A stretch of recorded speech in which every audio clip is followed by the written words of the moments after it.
इस फिल्म की कहानी एक ऐसे कपल पर आधारित है जो शहर से दूर एक पुराने घर में रहने के लिए जाते हैं। उस घर के अंदर उन्हें एक ऐसा कमरा मिलता है जो उनकी सभी इच्छाओं को पूरा कर देता है। अब वो दोनों अपने इस लालच को पूरा करने के लिए किस हद तक जाते हैं और उनके साथ आगे क्या क्या होता है, ये हम आज की इस एक्सप्लेनेशन में देखने वाले हैं। आज मैं जिस फिल्म को एक्सप्लेन करने वाला हूँ उस फिल्म का नाम है द रूम और ये फिल्म 2019 में रिलीज हुई थी। मूवी की शुरुआत में हम एक कपल मैट और केट को देखते हैं जो शादी के बाद अपनी लाइफ को एक नए सिरे से चालू करने के लिए शहर से दूर एक टाउन में आते हैं। उस टाउन में वो एक पुराना घर खरीदते हैं जो बहुत ही बड़ा और आलीशान होने के बावजूद भी उनको बहुत सस्ते में मिल जाता है। उस घर की सफाई करते वक्त उनको एक कमरा दिखाई देता है जिस पर एक बड़ा सा लोहे का गेट लगा होता है। वहाँ पर उन्हें उस गेट की चाबी भी मिल जाती है, पर जब वो उस गेट को खोलते हैं तो उन्हें कमरे के अंदर कुछ नहीं मिलता। उस गेट को खोलने के साथ ही वो देखते हैं कि पूरे घर की लाइट्स ब्लिंक करने लगी है और अचानक सभी लाइट्स बुझ गई हैं। अगले दिन मैट घर की लाइट्स ठीक करने के लिए एक इलेक्ट्रिशियन को बुलाता है और जब वो लोग बेसमेंट में जाते हैं तो वो देखते हैं कि पूरा बेसमेंट वायर से भरा हुआ है। ये देखकर उस इलेक्ट्रिशियन को भी कुछ समझ में नहीं आता और वो वहाँ से बाहर आ जाता है। पर जाते जाते वो इलेक्ट्रिशियन मैट को बोलता है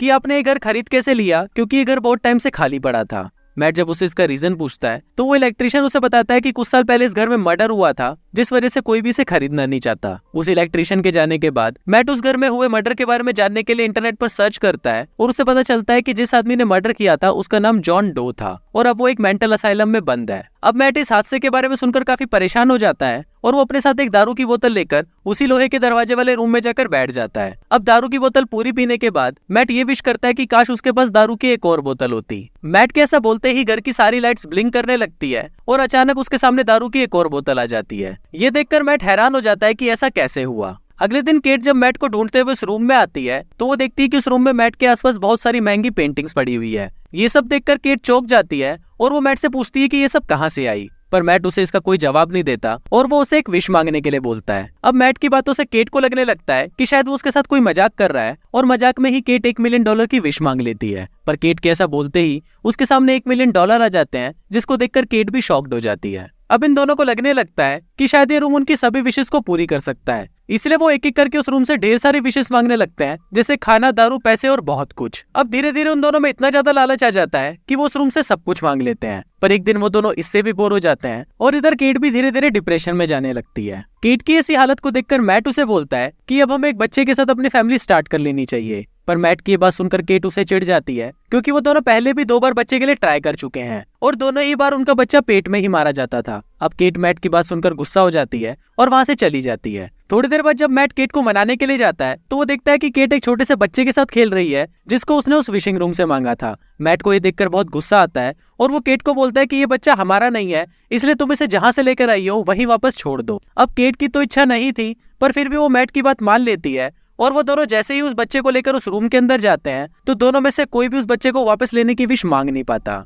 और फिर वो दोनों उस बच्चे को अपने पास ही रखने का फैसला कर लेते हैं। अब उस बच्चे को पाकर केट बहुत ही ज्यादा खुश होती है और वो उसका नाम सैम रखती है। दूसरी तरफ मैट के मन में उस फिशिंग रूम को लेकर अभी भी बहुत सारे डाउट थे, इसलिए वो उनसे पहले उस घर में रहने वाले आदमी जॉन डो से मिलने उस मेंटल असाइलम में जाता है। वहाँ पर मैट जॉन से उस रूम के बारे में पूछता है जिस पर जॉन उसे कोई भी जवाब नहीं देता। पर जाने से पहले वो मैट को बोलता है कि जितना जल्दी हो सके उस घर को छोड़कर चले जाओ वरना उनका लालच उन्हें एक दिन मार डालेगा। पर मैट जॉन की बातों पर बिल्कुल भी ध्यान नहीं देता और वहाँ से चला जाता है। रास्ते में मैट अपनी कार में पेट्रोल भरवाता है और जब वो पेट्रोल के पैसे देने के लिए अपनी जेब में हाथ डालता है तो वो देखता है कि जो पैसे उसने विशिंग रूम से उठाए थे वो सभी राख बन चुके हैं। मैट ये देखकर शॉक्ड हो जाता है और वो घर आने के बाद सीधा विशिंग रूम में जाकर वहाँ पड़े हुए पैसों को उठाता है और उन्हें खिड़की से बाहर फेंक देता है। खिड़की से बाहर फेंकते ही मैट जब उन पैसों को देखता है तभी वो पैसे उसी समय राख बन जाते हैं। इसके बाद वो एक पेंटिंग को उठाता है और उसे भी जब वो अपने घर के बाहर रखता है तो वो पेंटिंग भी राख बन जाती है। ये देखकर मैट अब और भी ज्यादा सोच में पड़ जाता है और वो इसके बारे में जानने के लिए पूरे घर की दीवारों को तोड़ना शुरू कर देता है। पर तभी वो देखता है कि पूरे घर में सिर्फ तारे ही बिछी हुई हैं।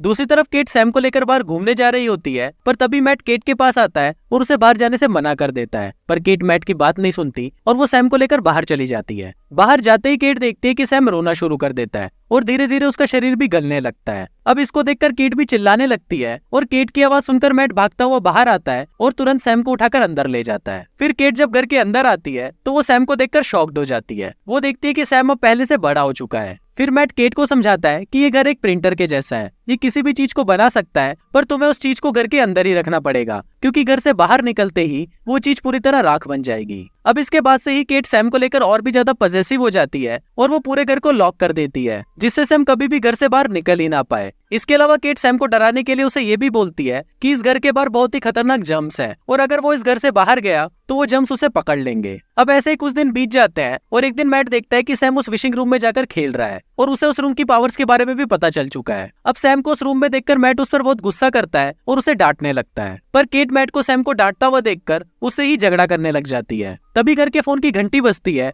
और सैम उस फोन को उठा लेता है। फोन की दूसरी तरफ जॉन होता है और वो सैम की आवाज सुनकर मुस्कुराने लगता है। तभी मैट आकर सैम से फोन ले लेता है और वो जॉन से बात करने लगता है। फिर जॉन मैट को बोलता है कि आखिर तुमने वो गलती कर ही दी। फिर मैट उससे पूछता है कि अगर इस बच्चे की उम्र बढ़ने से रोकना है तो हमें क्या करना पड़ेगा। इस पर जॉन उसे बताता है कि जिसे भी उस बच्चे ने विशिंग रूम से मांगा है उसे मरना पड़ेगा और उसके मरने के बाद ही वो बच्चा घर के बाहर भी जिंदा रह पाएगा। जॉन की ये बात सुनकर मैट उससे पूछता है कि तुम्हें इस बारे में कैसे पता, तो जॉन उसे बताता है कि वो भी उस रूम की विश से मांगा हुआ एक बच्चा था और उसे जिंदा रखने के लिए पहले तो उसकी माँ ने उसके बाप को गोली मार दी और उसके बाद खुद को गोली मार ली, जिसके कारण वो अब घर के बाहर भी जिंदा रह पा रहा है। दूसरी तरफ मैट और जॉन की बात केट भी सुन लेती है और वो सैम को बचाने के लिए खुद को मारने का फैसला करती है, पर थोड़ी ही देर बाद वो खुद को संभाल लेती है और वापस घर आ जाती है।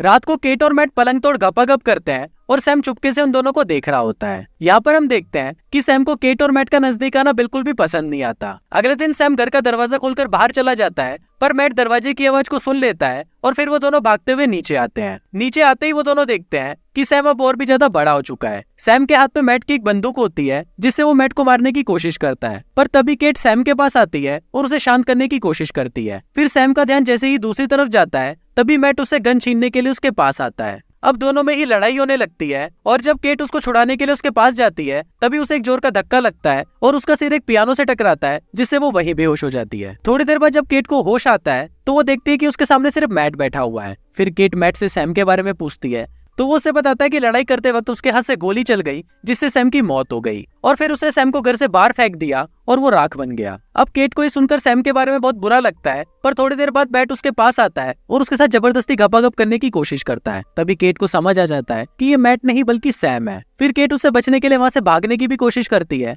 पर सैम उसे पकड़ लेता है और उसके साथ गपागप करने लगता है। दूसरी तरफ रियल मैट को भी होश आ जाता है और वो देखता है कि वो उसी घर में तो है, पर किसी दूसरी ही दुनिया के। फिर मैट उस घर की दीवारों को तोड़ने लगता है और इसी के साथ साथ उसे अपनी दुनिया के उस घर में आने का भी रास्ता मिल जाता है। फिर मैट केट को बचाने के लिए उसके पास आता है, पर थोड़ी देर बाद सैम भी वहाँ पर आ जाता है और वो उसे मारने की कोशिश करता है, पर तभी मैट घर का दरवाजा खोल देता है और वो सैम को लेकर घर से बाहर चला जाता है। घर से बाहर आते ही सैम की उम्र तेजी से बढ़ने लगती है और वो खुद को बचाने के लिए वापस घर के अंदर आने की कोशिश करता है, पर केट घर को अंदर से बंद कर देती है और देखती है कि सैम कुछ ही मिनटों के अंदर बूढ़ा हो जाता है और फिर वो राख बन जाता है।